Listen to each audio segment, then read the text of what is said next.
C'est une mission inhabituelle pour ces soldats, déployer des clôtures de barbelés sur leur propre territoire.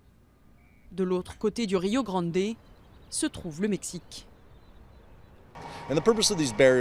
Ces barrières sont là pour encourager les migrants à traverser la frontière par le pont, qui est l'endroit officiel pour le processus d'entrée aux États-Unis.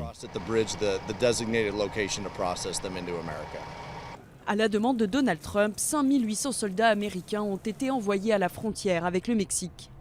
L'objectif, répondre à l'arrivée de groupes de migrants venus d'Amérique centrale. Pour les 1300 soldats déployés ici au Texas, pas de caravane en vue.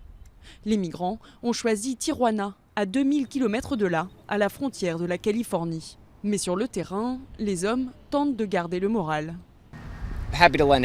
Je suis content de prêter main forte de toutes les manières possibles. J'y crois, tant que nous aidons les agents aux frontières. Dans ce sens-là, ça me va.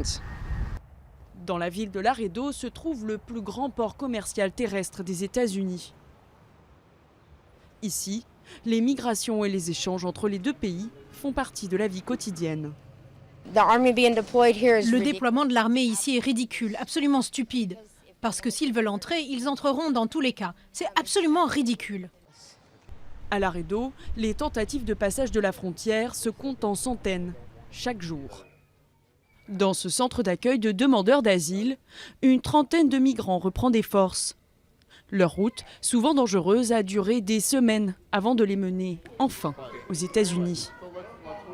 Notre frontière est très fluide, c'est le cas depuis des siècles et ça continuera de l'être. Je pense que ce qui capte l'attention des gens, c'est les nombres importants d'arrivées, comme la caravane. Et cela rend les gens anxieux, excités, effrayés et ne savent pas comment réagir à ça. Les militaires n'ont pas le droit de mener des opérations de maintien de l'ordre sur le sol américain et ne peuvent donc pas avoir d'interaction directe avec les migrants. Le coût de l'opération, qui doit s'achever le 15 décembre, se chiffrerait à 72 millions de dollars.